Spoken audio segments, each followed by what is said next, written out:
Entonces, esos dos grupos, la familia y el consejo de administración y los dueños de la empresa, tienen que formar un comité de crisis.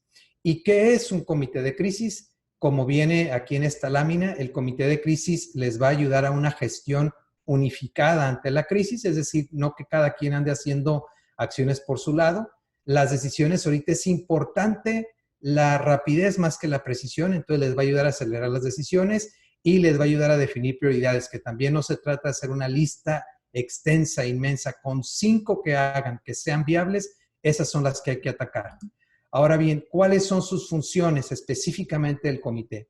Evaluar qué grado de exposición tiene la empresa, financiero, obviamente, de sanitario, cómo repartir las responsabilidades de lo que va a hacer cada uno, dotar de coherencia y unidad todas las acciones, no que uno esté haciendo unas cosas que van en contrasentido con lo que está haciendo el otro, establecer una política de información durante la crisis, quién da la información hacia adentro, hacia los dueños del negocio, quién la da hacia afuera, hacia los terceros, cómo protegemos la imagen de los stakeholders, de los terceros externos a la empresa, o sea, la buena imagen de la empresa, y cómo vamos analizando y corrigiendo el rumbo para ir recuperándonos y para ir logrando la sostenibilidad.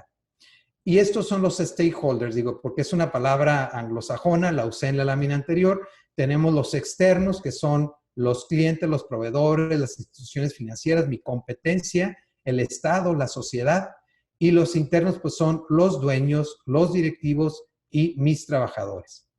Entonces es muy importante cuidar la imagen, sobre todo con los externos, ¿no? ¿Quiénes van a integrar este comité de crisis? Bueno, antes de decir quiénes, recomendarles que tengan en cuenta que hay personalidades muy diversas, que puede haber un pasado entre ellos, que hay algunas, a lo mejor, prejuicios que tienen unas personas de otras.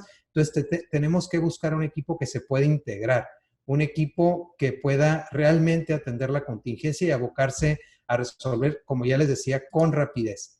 ¿Quiénes lo pueden integrar? ¿De dónde vamos a echar mano? Pues de algunos de los consejeros, los que ya tienen su consejo de administración, el propio director general, que ahí estoy poniendo un asterisco, no necesariamente el director general es el que va a coordinar el comité de crisis, puede ser, pero no necesariamente. Hay que designar un secretario, el que tome las notas, el que haga la lista de pendientes por hacer, el que esté informando los grados de avance y demás. Personal de las áreas de administración, de contabilidad y finanzas, de recursos humanos, de sistemas, del área jurídica, por ejemplo. Gente que sea capaz de aportar, que pueda ver diferentes puntos ciegos, que podamos tener algunos, que ellos puedan ver mis puntos ciegos y sobre todo que tengan capacidad de tomar decisiones.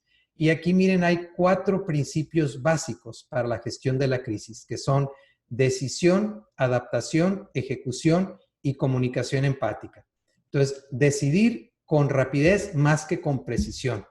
Entonces, aquí es como ustedes han visto los peletones de funcionamiento, ¿no? Que dicen preparen, apunten, listos, fuego. Pues aquí hagan de cuenta es preparen y apunten y es preparen, fuego, apunten y listos. O sea, tú tírale, con que ya tengas, digamos, un porcentaje adecuado de información para tomar la decisión, no el 100%, pero a lo mejor ya cuentas con el 70%, con el 60%, y eso te va a ayudar a implementar una decisión para tener unos resultados viables. Yo prefiero resultados viables que resultados perfectos, como es una de las frases del doctor Jaime Alonso. Entonces, vamos a buscar la viabilidad más que la perfección. Entonces, decidir con rapidez y evitar lo que le llaman la parálisis por análisis. Adaptarnos rápidamente también a lo que está pasando en el campo de batalla, porque estamos en campo de guerra. Entonces, hay que adaptarnos rápidamente. Hay que ejecutar efectivamente, hacer una lista de prioridades, como les decía, no se vayan muy extensos, agarren las 5 más importantes. Y luego tengo que comunicar de manera empática tanto las buenas como las malas noticias.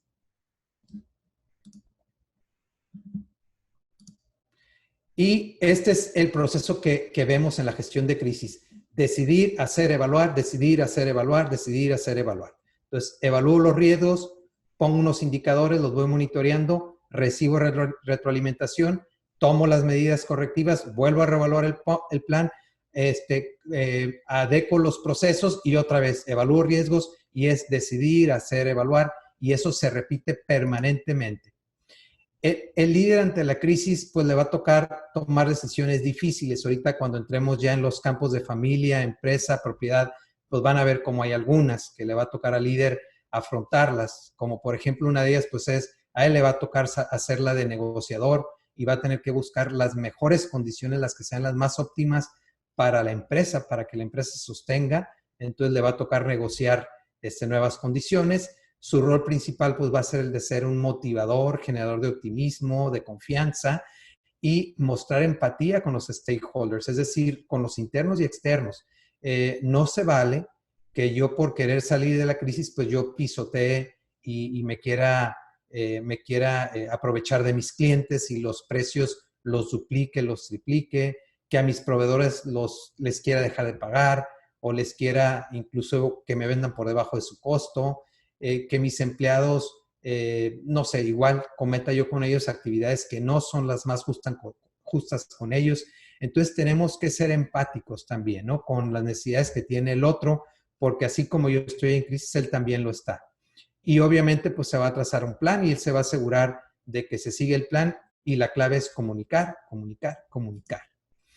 El líder, hay estas recomendaciones que hace el despacho de Landsberg Gersey, que es un despacho de Boston, que dice, este es el momento clave del líder, entonces hay que ser consistente.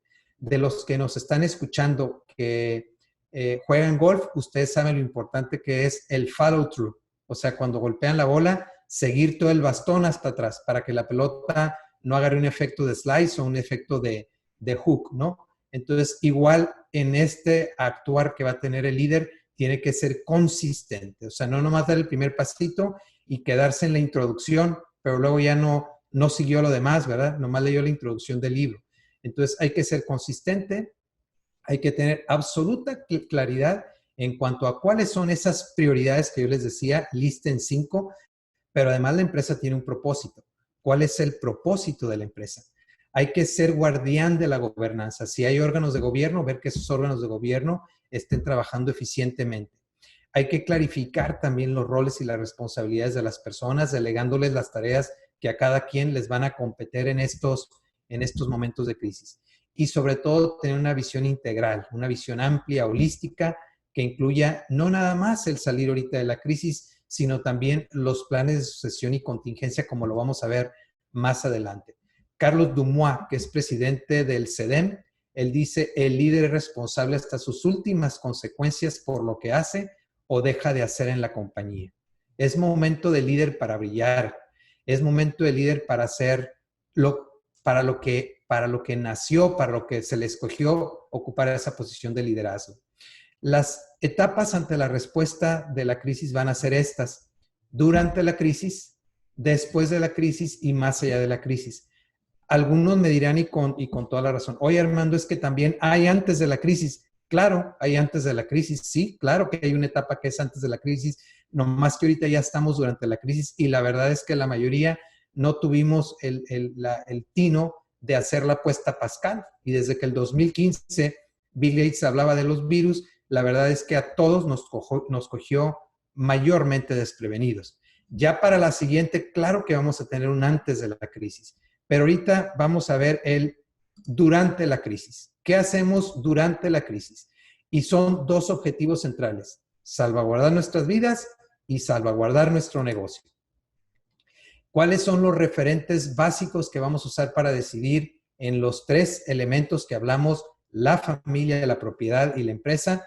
Nuestra salud, la salud de nuestra familia y de nuestros colaboradores. El propósito y valores de la empresa, muy importante. El modelo de negocios que tenemos, ver si es un modelo que sigue siendo válido, y el flujo de efectivo, porque en estos momentos el efectivo es el rey, cash is king. Vamos a hablar entonces de acciones que podemos tomar en la familia. Acciones que podemos tomar en la familia son, pues, respetar las reglas de distanciamiento social. ¿Puedo ir o no puedo ir a visitar a mis papás, a mis abuelos? ¿Es apropiado o no? ¿Puedo recibir visitas? Todas las recomendaciones que esté dando el comité de crisis, quién es el que las va a compartir en la familia y estar seguro que todos las entienden y que todos las van a seguir. Obviamente es importantísimo contar con seguros médicos. Un seguro de grupo nos caería bastante bien. Hay que concientizar a la familia sobre el bien común porque probablemente, y no probablemente, seguramente se requiere que nos ajustemos el cinturón en ciertos privilegios económicos o materiales que estábamos teniendo como familia, y ahorita va a haber necesidad de, como dice el punto 5, racionar los beneficios económicos a los familiares. Cash is king. Entonces tengo que cuidar el dinero para lo más indispensable. Hay que establecer y comunicar lineamientos de viaje. ¿Se puede salir? ¿No se puede salir? ¿Quién puede salir? ¿En qué condiciones puede salir? Y fomentar también la solidaridad y la colaboración, porque esto nos va a ayudar para lo que venga. Y sobre todo ver si alguno de los miembros de la familia está con algún problemita emocional, de estrés, pues buscarle el apoyo emocional adecuado. Ahora, en la propiedad, en cuanto a lo que es la dueñez de la empresa, hay que, si habíamos seguido la política de poner muchos huevos o todos los huevos en la misma canasta, es momento de rebalancear el portafolio de inversión. Entonces, tengo que empezar a ver otras canastas donde puedo distribuir mis huevos. Hay que limitar las distribuciones de dividendos. De hecho, la Comisión Nacional Bancaria y de Valores a todas las empresas del sistema financiero les mandó, muy empezando la crisis, un boletín diciéndoles que se restringieran de distribuirles dividendos a los dueños de los bancos y de las demás instituciones financieras. Y no nada más de dividendos, sino también si yo les pagaba ciertos servicios, gastos, todo eso limitarlo.